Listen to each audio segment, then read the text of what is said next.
Gerald, you expect Tom Brady and the Bucs offense to start clicking Sunday in Atlanta? They need it to.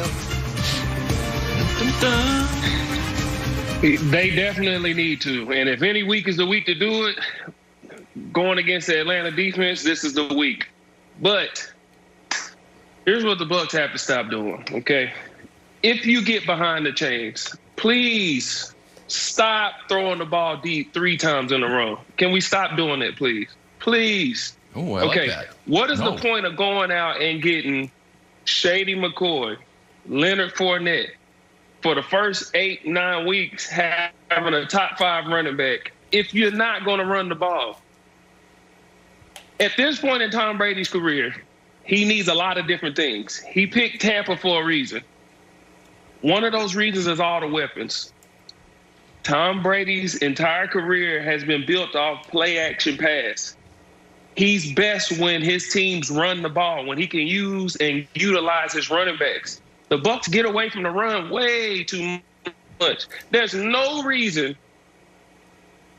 Tom Brady is 175 years old and he's at one of the top in the league at pass attempts. Why is this? Run the ball. Stop getting away from it. Run the ball. And then Tom Brady can do all these great things that the Bucs fans are expecting him to do. He can utilize all these weapons. Tom Brady shouldn't be throwing the ball 45, 50 times. He shouldn't be doing this. They got to stick to the run, play action, and this would be an easy game for the offense. So I do wonder, though, if the 2 people most important to the Bucs offense want to play that way. I don't think Bruce Arians wants to play that way. And if Tom Brady wanted to play that way, he could have stayed in his beautiful palatial estate in the New England area, stayed there, and ran it back with the Patriots. But I think he wants to chuck it around. And I think Bruce Arians has always wanted to chuck it around. And by the way, some of the moves they've made, the Bucs were doing this, Gerald, throughout from the beginning of the year until now. And their big midseason addition was not adding a blocking tight end. It was adding Antonio Brown. More weapons to throw it to. Like, I think that they are showing you who they want to be. And by the way, I think that'll work against Atlanta. I've watched Taysom Hill carve up Atlanta. So, of course, even 175-year-old, as you put it, Tom Brady can do it.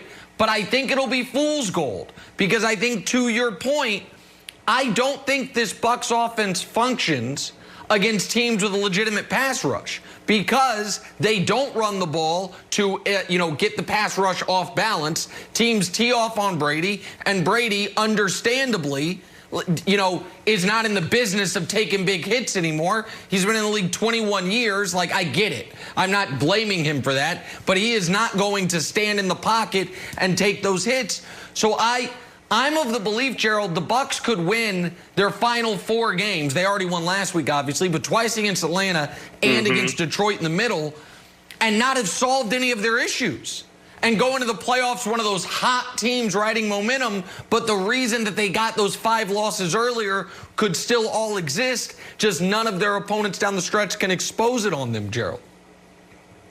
Yeah, and I agree with you 100% because you can get away with a lot of things that are not going to work in the playoffs against a bad defense.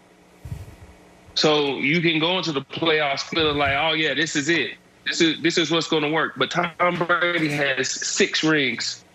He knows what works in the playoffs. He knows what's going to carry them. If he wants to have a home Super Bowl, he knows what's going to work.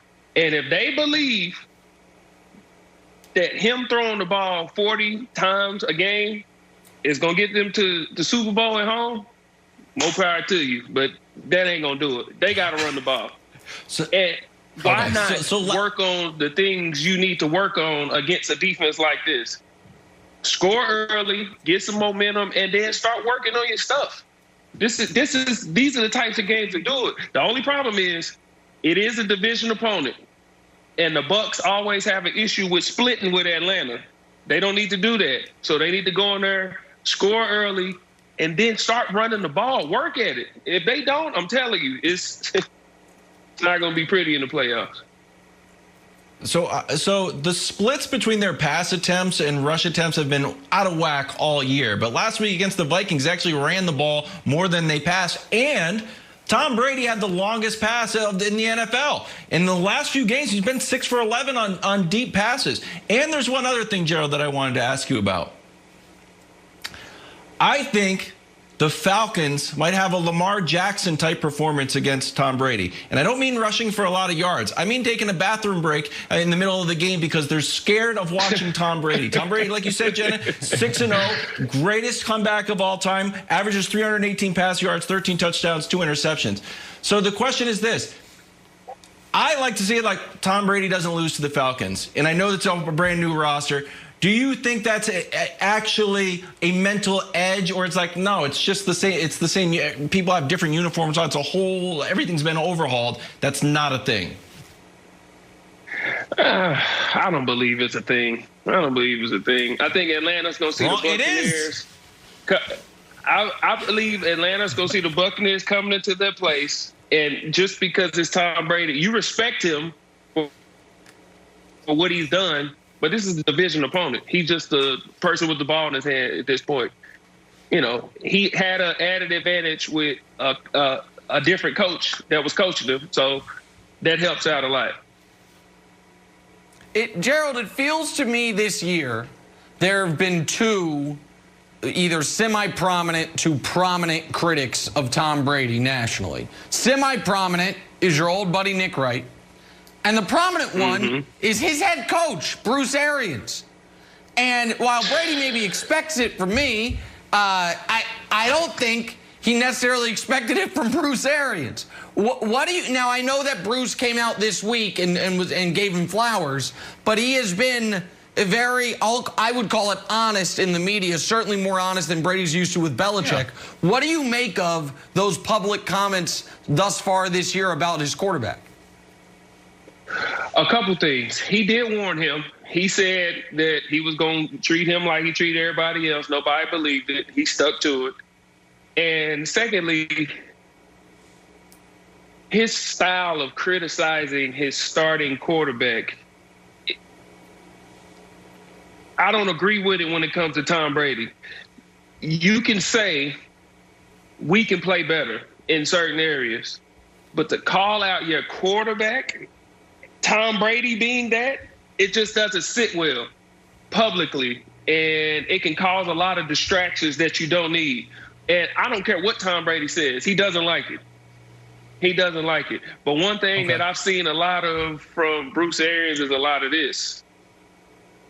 I haven't seen any of this. And I think that if he would balance that out and say there's some things that I can do better, instead of just doing this so much, I think it wouldn't be such a big deal. But it's a whole bunch of this going on. But, Gerald, just about the criticisms, the guy is literally nicknamed the greatest of all time. If you were like, you know what, Kevin, you've got the greatest hair of all time. And if one person was like, you know, your hair is a little out of place, I'd be like, wrong. I got the greatest hair of all time. I would feel like indestructible. So it's surprising for me to hear you say that it does bother Tom Brady, because I view Brady as having the ultimate confidence. And I feel like he's a big boy. He's 43 years old, that he can handle honesty of like, the ball, like Mike Evans was open, we didn't get the ball to him. That's the way it is. I'm Bruce Arians. I'm a straight shooter. Yeah, I believe he can handle it, but that doesn't mean this doesn't bother him. He's in a brand new offense in a brand new city, and that he didn't have an off season, and he's trying to balance out who we really are. And I don't care if I am the greatest of all time. There's an adjustment period. Look at, a lot of people consider LeBron as the GOAT, right? Look at what happened his first year in L.A. There was an adjustment period. I understand they got a different coach and different things, but there takes time. Look at my favorite player of all time is Aaron Rodgers. Look at the difference in last year and this year once he had a chance to adjust to the system. So when you're taking a guy, it doesn't matter how good you are. It's his first year in this scheme, new players, playing a completely different style of football than he's used to, and you publicly criticizing him every time y'all lose. If he was saying we both can do things better, that's one thing. But he's doing a lot of finger pointing. Gotcha. And that's my only thing. So 2 quick points. One is I feel like we could potentially break some news here, which is Gerald.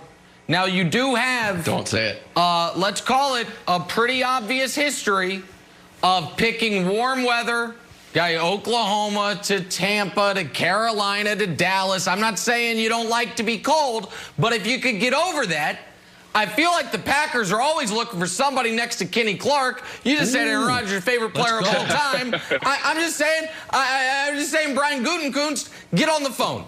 That's just nod your head if you would love to sign with the Packers next year. That's first of all. I'll say this. Second of all is this. Oh, yeah, please. I'll say this. Yeah, let me hear it. Go ahead. Go ahead. No, you go. You say it. Okay, this that I'm doing right now, I'm not ready for it. I got a lot of football left to play. So, hey, Gerald's ready. Let's go. Yeah. He's ready to go. So, somebody pick up the phone. Somebody pick up the phone. Call Gerald McCoy. There is no question there's a lot of football left in him.